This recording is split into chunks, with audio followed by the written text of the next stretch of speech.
오늘부터 요나서의 말씀이 시작됩니다. 오늘 말씀은 요나서 1장 말씀입니다. 요나서는 많은 사람들이, 성도들이 잘 알고 있는 이야기이고 말씀입니다. 1절에서 여호와께서 아미떼의 아들 요나에게 말씀하셨습니다. 유대인들에게는 누구의 아들인가가 중요합니다. 가문의 신앙이 중요하지요. 요나의 뜻은 비둘기라는 뜻입니다. 요나가 아미떼의 아들인데 그러면 우리는 누구일까? 우리는 예수 그리스도의 핏값으로 산 하나님의 아들, 딸입니다. 우리는 하나님의 가문입니다. 여기서 요나가 말씀을 받았습니다. 요나가 말씀을 받았는데 우리도 하나님의 말씀을 받습니다. 그리고 하나님의 말씀을 읊조립니다.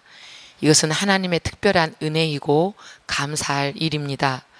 우리가 말씀을 날마다 받는 거에 감사하는 생활이 되기를 바랍니다. 2절에서 니느웨 성으로 가라고 하나님께서 명령하십니다. 적대국 아수르의 수도로 가라는 겁니다. 사람의 생각으로는 이해할 수 없지만 이방인도 열방의 모든 족속까지도 하나님의 구원의 계획의 대상입니다. 모든 민족을 신경 쓰시는 하나님, 이 하나님을 2절에서 만나게 됩니다. 니느웨 성은 나훔서에 보면 우리가 다음 주에 배울 말씀입니다. 우상을 섬기고 피의 성이었고 거짓과 포악이 가득했습니다. 탈취와 폭력이 있었고 채찍 소리가 있었습니다. 그것은 전쟁을 즐겨 했지요. 병거의 바퀴 소리가 나고 뛰는 말, 달리는 병거, 기병, 칼, 창 이런 것들이 가득했습니다.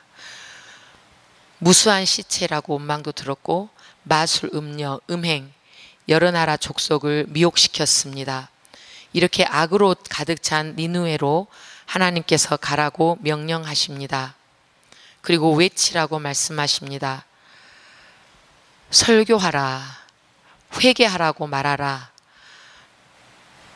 죄가 하나님 앞까지 가득 찼다고 말하라. 이 이유는 멸망을 피하고 하고 싶습니다. 하나님께서는 니느웨가 멸망을 피하고 구원을 받게 하고 싶습니다. 그러나 요나의 마음은 다르지요. 나에게 오늘 내가 싫어하는 사람, 망했으면 하는 사람에게 하나님의 복음을 전하라 하시면 내 반응은 어떨까? 장담을 못하겠습니다.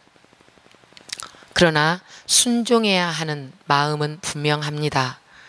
3절에 요나가 다시스로 도망을 칩니다. 여호와를 피해서 갑니다. 여호와를 피하는 것 불순종의 시작입니다. 내 기분 따라 외면하는 것 불순종이지요. 결국 불순종하여 욥바성 다시스로 가는데 다시스는 지금의 스페인의 남부입니다. 배를 타고 가죠. 아름다운 곳이지요.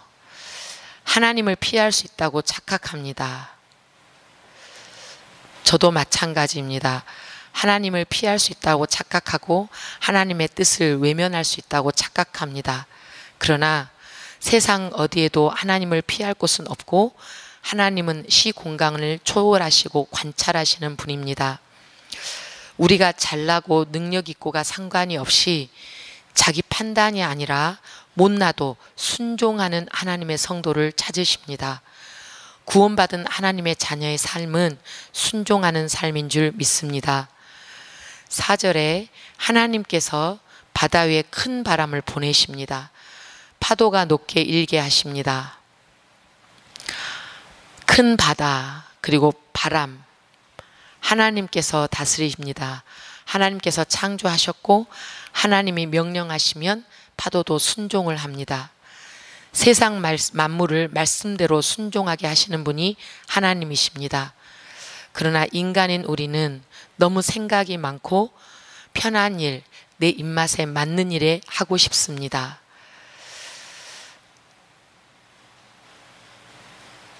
이런 모습을 우리의 인간의 모습을 보게 됩니다. 배가 부서질 지경에 이르고 위험합니다. 뱃사람들은 자기 신에게 부르짖습니다.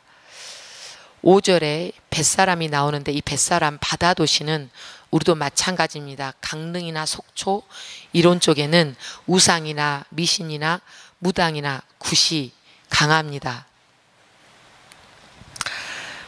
바다의 도시들, 이 뱃사람들은 우상들로 강하게 무장이 돼 있지요. 그 속으로 요나가 들어간 겁니다. 세상의 무리들과 섞이고 세상으로 도망갔습니다. 그러나 끝까지 찾으시는 하나님, 이 하나님을 이 요나서에서 만나게 됩니다. 포기하지 않으십니다. 우리를 선택한 자로, 쓰기로 작정한 자로 하셨으면 순종할 때까지 찾으십니다. 그리고 훈련시키십니다. 한번 하나님의 자녀는 끝까지 하나님의 자녀가 된 줄 믿으시기 바랍니다.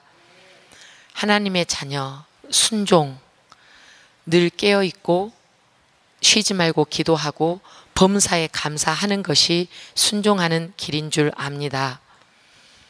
배 밑창에서 6절에 배 밑창에서 요나가 잠이 들었습니다.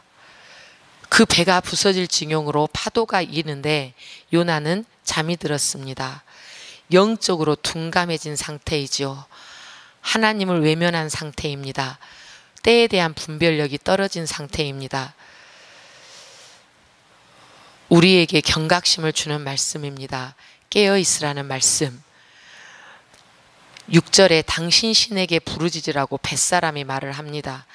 이방신을 믿는 사람들 입에서 하나님을 찾으라고 깨어있으라고 말을 들려줍니다. 우리를 생각해서 당신 신이 살릴지도 모른다. 하나님께서 생각만 해도, 하나님께서 관심만 가져도 살리십니다. 9절에서 이제 7절에 중요한 제비를 뽑고 요나가 그 재앙의 이유인지를 알게 됩니다. 9절에서 요나가 바다와 땅을 지으신 하늘의 하나님을 고백합니다. 고난 중에도, 불순종 중에도 하나님을 고백합니다. 여호와를 섬기는 예배자였다고 자기가 고백합니다. 9절에 바다와 땅을 지으신 하늘의 하나님, 그 하나님이 오늘 우리의 하나님입니다. 우리가 창조의 하나님을 믿고 그 하나님을 기억하고 있으면 믿음의 사람으로 끝까지 일어서게 됩니다. 그런데 자기 뜻이 앞설 때는 하나님을 고백하는 일을 잊어버립니다. 창조의 하나님이시고 구원의 하나님이심을 잊어버립니다. 우리가 끝까지 하나님을 기억하는 길은 나를 만드신 분도 하나님이시고 나를 구원하신 분도 하나님이시고 나의 오늘 하루를 책임지고 계시는 분도 하나님이시고 나의 순간순간 호흡을 주신 분도 하나님을 기억하시기를 원합니다. 10절에 하나님을 피해 도망쳤다. 우상을 섬기는 뱃사람들도 두려워합니다. 죽은 목숨이라고 생각하고 기도를 부탁합니다. 혹시 나의 가족의 어려움이 내 불순종 때문은 아닌가? 나의 믿음이 연약한 때문은 아닌가? 영적으로 민감함이 필요합니다. 하나님의 음성을 듣고 하나님의 말씀을 깨우침이 필요합니다. 내 고난, 이 고난을 감당하면 가족과 이웃의 구원의 길이 됩니다. 구원의 기회입니다. 나에게 고난이 오는 것도 하나님께서 이 감당할 능력을 주심을 믿고 이기기를 원합니다. 11절에 바다의 바람이 파도가 더 셉니다. 나의 마음에 갈등과 고민과 걱정과 욕망이 나의 삶의 파도가 더 세게 합니다.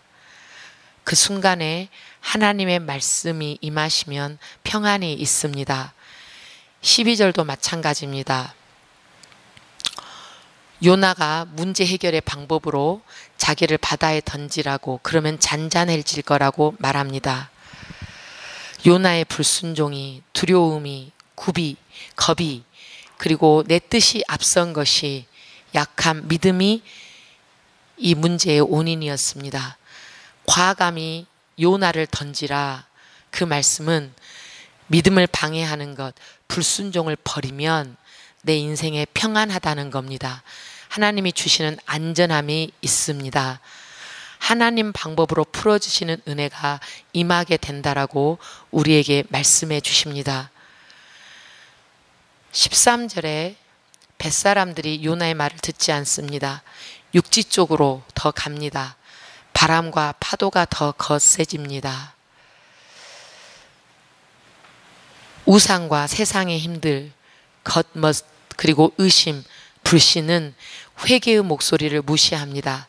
세상 쪽으로 더 가라고, 내 생각과 고집대로 하라고 부추깁니다. 세상 속으로 숨으면 살 것 같고 믿음을 포기하면 살 것 같지만 해결되지 않습니다. 문제는 더 커집니다. 문제가 해결되는 것은 고난과 고통 중에도 믿음을 되찾고 세상 방법이 아닌 하나님의 방법, 하나님의 말씀의 방법, 기도의 방법으로 돌아오는 것이 살 길인 줄 믿습니다. 14절에 이방인 뱃사람들도 하나님께 부르짖습니다. 자기 신보다 더 강하다고 고백합니다. 여기서 다시 한번 모든 민족을 구원하시긴 하나님, 그리고 이방인까지도, 이주민까지도 구원하시기를 원하시는 하나님의 목소리를 다시 한번 듣게 됩니다. 우리가 하나님께 부르짖을 때 우리 인생의 전환이 있게 됩니다. 이방인들이, 뱃사람들이 하나님을 부르지요. 이 모든 일은 여호와께서 바라시는 대로 일어난 것입니다. 하나님의 주권, 능력을 알게 됩니다. 이것을 알게 되면 하나님, 아무리 우상 숭배자라도 하나님께로 올 기회가 있습니다. 이 구절에서 제가 하나님의 은혜에 간증하고 감사하고 우리가 발표하는 것이 능력이 있다는 겁니다. 그 발표문을 듣고 새 가족들이, 초신자들이 연약해진 믿음에 도움이 되고 하나님의 살아계심을 우리의 삶을 통해서 만나게 됩니다. 우리의 고백은 하나님께서 일하십니다. 나는 전하면 하나님께서 생명을 심어 주십니다. 성령으로 임재하셔서 감동을 주시는 분이 하나님이십니다.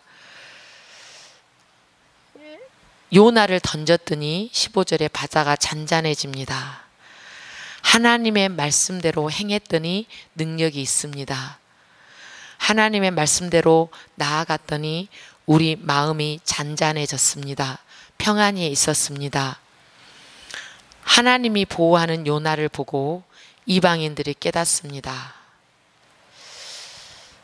이 말씀에서 어떤 사건, 사고를 보고 무엇을 깨닫는가가 중요하구나.